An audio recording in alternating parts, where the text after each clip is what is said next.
Si toi aussi tu crois que choisir, c'est renoncer et que généralement au restaurant, tu es toujours le dernier ou la dernière à passer commande, eh bien cet épisode va te plaire.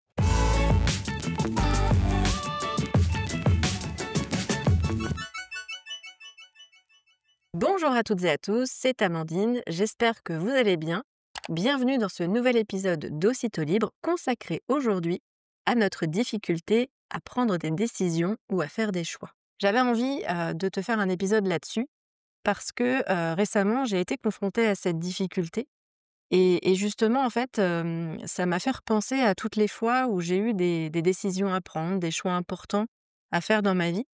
En fait, avant même, le début de mon activité de thérapeute, donc il y a maintenant 3 ans, donc quand je venais tout juste, en fait, de créer mon blog, perceptionpsy.fr dont je t'ai déjà parlé, en fait, à cette époque-là, j'avais envie, de créer une vraie communauté, en fait, de gens intéressés par ma vision de la vie, par ce que j'avais à proposer et j'avais déjà, en fait, dans l'idée de vouloir, leur partager des idées, des astuces, des conseils pour les aider, en fait, dans leur quotidien et spoiler alerte, si je prends cet exemple-là, c'est que malgré, en fait, toutes les stratégies que j'ai pu, étudier, toutes les heures de formation que j'ai pu faire, eh bien, malgré tout ça, en fait, ça n'a jamais vraiment trop fonctionné.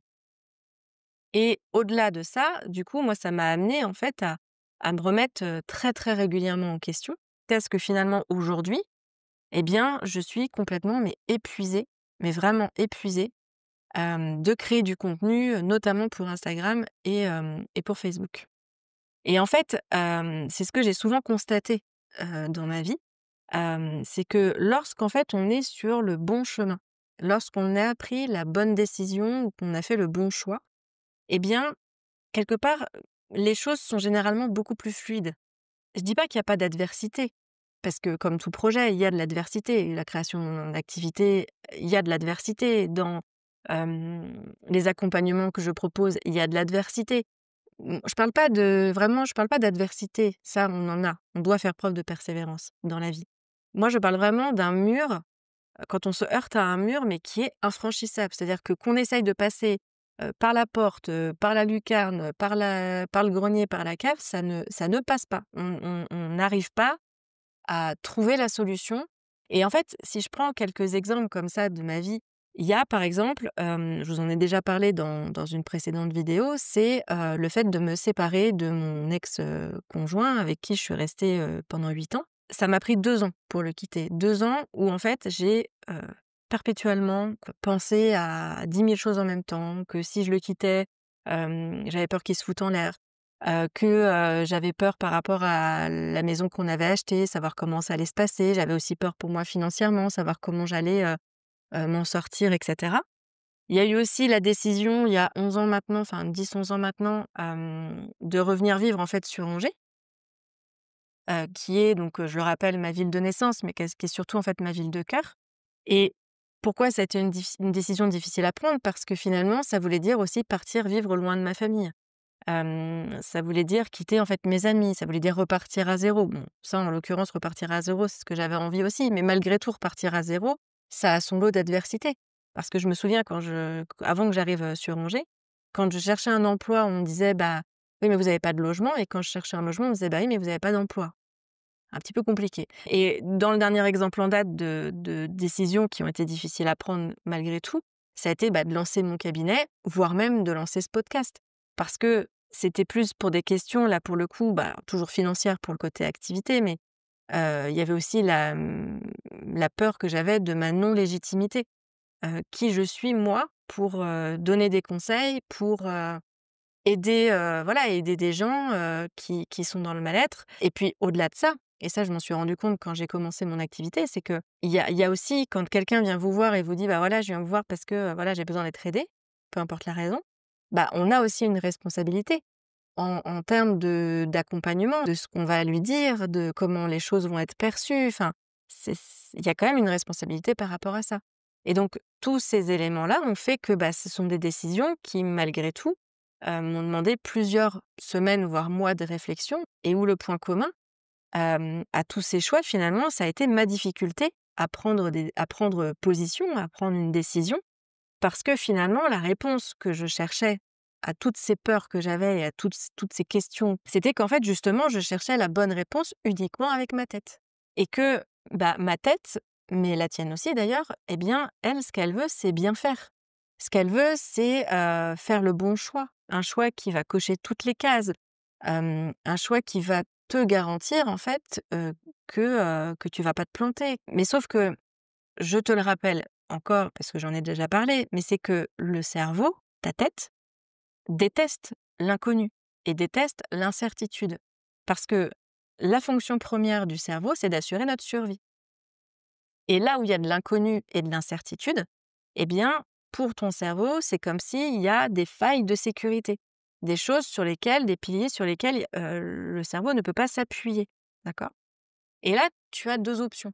Soit tu colmates les failles de sécurité avec ta tête et donc avec tes peurs, avec tes croyances, avec tes traumatismes, avec tout ce qui fait, toutes tes expériences, tout ce qui fait que tu es toi aujourd'hui. Soit tu colmates ces failles de sécurité avec ton cœur et du coup, avec tes émotions, avec ton intuition, avec tes ressentis, et cetera. Et dans mon cas, ça a toujours été en fait la 2e option qui m'a permis en fait de prendre les bonnes décisions et de faire les bons choix. Parce que quelque part, mon cœur, lui, il sait et le tien aussi d'ailleurs. Le cœur, lui, il a pas besoin de preuves pour savoir que c'est la bonne chose ou pas pour toi. Lui, ce qu'il cherche, c'est pas la sécurité, le cœur. Ce qu'il cherche, lui, c'est ce qui est juste, c'est ce qui est bon, c'est ce qui est aligné. C'est un peu comme voilà, si tu tombes amoureux, heu, ça ne viendrait pas l'idée de faire un PowerPoint pour savoir si tu aimes ou pas cette personne. Quand tu aimes véritablement quelqu'un, tu le sens, tu le vis. Enfin, je veux dire, c'est tout ton cœur, tout ton corps, toutes tes fibres, en fait, le transpirent quelque part. Et même si ça fait peur, c'est surtout que ça te fait vibrer. Et en fait, un vrai bon choix, c'est quelque chose qui va t'embarquer, c'est quelque chose qui va te faire vibrer, c'est quelque chose qui va te dynamiser, te booster, te donner la niaque, en fait, au quotidien. Et en fait, le secret, il est là. Il est là, le secret. C'est finalement, c'est pas de prendre des décisions qu'avec ta tête, c'est pas de prendre des décisions qu'avec le cœur, puisqu'en fait, la tête, elle va chercher trop de sécurité, le cœur, la sécurité, il s'en fiche. Non, ce qu'il faut, c'est allier les 2. Parce que le cœur, lui, c'est lui qui va, en fait, te permettre de te connecter à ce qui te fait vibrer, à ce qui te fait envie. Et le cerveau, c'est lui qui va, quelque part, être en charge du pratico-pratique, qui va être en charge de mettre en place, en fait, le choix ou la décision que ton cœur lui dicte de faire. Et ça, je te parle de ça, mais c'est ça, tu vas me dire: «Oui, mais enfin, ça concerne des grandes décisions». Mais en fait, c'est valable aussi pour des choix simples du quotidien. Je te donnais l'exemple tout à l'heure en introduction de, si tu es le dernier ou la dernière à commander au restaurant ou que tu es du genre à la question de, «Qu'est-ce que tu veux qu'on mange ce soir?» C'est, ce que tu veux parce que tu t'en as fichtrement aucune idée, en fait. Plutôt que de réfléchir avec ta tête en te disant: «Bah, voilà, c'est quoi qui coûte le moins cher parce que financièrement je peux pas?» ou, «C'est quoi qui arrive, qui va bientôt être périmé dans le frigo parce que, j'ai pas envie de jeter», c'est pas faire forcément un bon choix. Un bon choix, c'est un choix qui va aussi être lié à ce que toi tu as envie, en fait. Où tu sens, en fait, que t'as déjà l'eau à la bouche, comme on dit. Pour que ce soit un choix à la fois de plaisir, mais aussi un choix, qui soit, cohérent. Si je reprends mon exemple des réseaux sociaux là, c'est pareil. Plutôt que de penser avec ma tête, je me suis posé en fait la seule et unique bonne question. C'est: est-ce que je prends réellement du plaisir à créer du contenu pour ces réseaux sociaux? Et là, la réponse, elle a été fluide, elle a été simple. C'est: oui, j'aime créer du contenu, mais ça me saoule, que, ce soit un algorithme en fait qui décide de qui a le droit de voir ou non mon contenu, parce que quand on n'est pas créateur de contenu, on le sait peut-être pas, mais c'est comme ça que ça se passe, en fait. Et le dernier point, et qui je pense n'est pas des moindres, c'est, parce que quelque part, je doute aussi que, les déclics que je veux apporter aux gens, je vais pas réussir à le faire avec un réel de 3 minutes ou un carrousel de 8 slides, quoi. C'est pas comme créer une vidéo comme je fais là, ou de créer ce podcast, où là, je peux prendre le temps, en fait, d'expliquer les choses. Je peux prendre le temps de donner ma vision et de donner des exemples et voilà. Parce que lorsque vous décidez de regarder un podcast ou que vous décidez de regarder une vidéo, vous l'avez décidé. Il y a un réel choix. On sait que ça va prendre du temps, que ça va pas se faire en 3 minutes, que c'est pas un truc qu'on va slider, swipe, swipe, swipe, et voilà, quoi. Et d'ailleurs, ça me fait penser que tu remarqueras que dans la façon dont je te présente les choses, en fait, je t'exprime mes émotions. Je te dis que j'aime créer du contenu, mais qu'il y a ça qui me saoule, ça qui me gave, et ça où je doute énormément finalement de l'efficacité et de la véracité des choses. Maintenant que j'ai écouté mes émotions, que j'ai écouté, finalement ce qui va et ce qui ne va pas, eh bien, c'est seulement là où après je me dis: «OK, maintenant je vais peaufiner finalement les détails, avec ma tête. OK, quelle plateforme, a un algorithme qui me correspond, qui me ressemble?» Je disais que, voilà, je doutais que, un réel de 3 minutes ou un carrousel de 8 slides puisse, provoquer des déclics, en tout cas des déclics comme moi je l'entends, hein. Eh bien, ça veut dire que du coup les formats courts, les contenus courts, c'est pas pour moi. Donc il faut plutôt que j'aille vers des contenus longs. Même schéma, moi quand j'ai besoin de comprendre quelque chose ou de prendre conscience ou réfléchir à un sujet, je prends le temps d'écouter ce que la personne a, comme message, de prendre le temps de faire le parallèle avec ma vie, de prendre le temps, tout simplement. C'est ce concept-là que j'aime. C'est-à-dire le concept de dans cette vie à 100 000 à l'heure, dans cette vie où il faut toujours être plus, plus, plus, plus, ben, en fait, à un moment donné, stop, quoi. Et prenons le temps. Prenons le temps d'écouter ce que les autres, peuvent nous apprendre. Prenons le temps, de réfléchir à une vision, de réfléchir, de prendre un peu de recul par rapport à une situation, et cetera.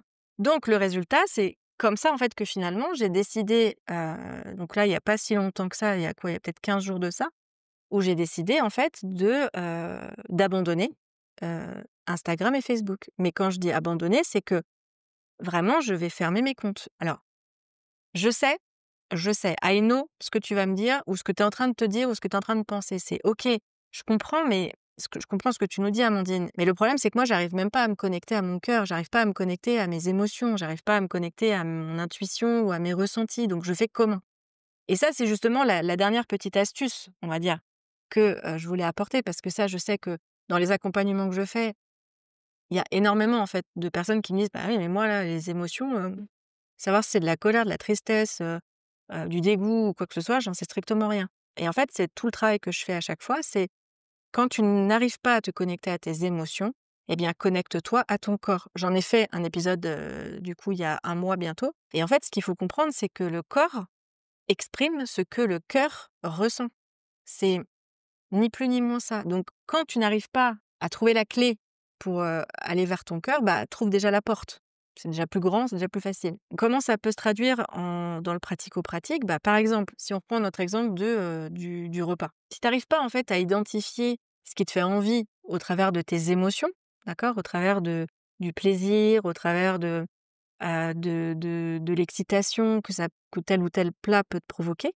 Est-ce que quand je m'imagine manger ça, est-ce que je ressens comme un écoeurement? Est-ce que, j'ai au contraire mon corps qui s'excite en mode: «Ouh, ça va être trop bon, j'aime» voilà, est-ce que parce que ça m'arrive en même temps là. Est-ce que je suis en train de saliver? D'accord? Ça, c'est des détails, mais ça traduit en fait ce que le cœur ressent, ce que ton corps exprime.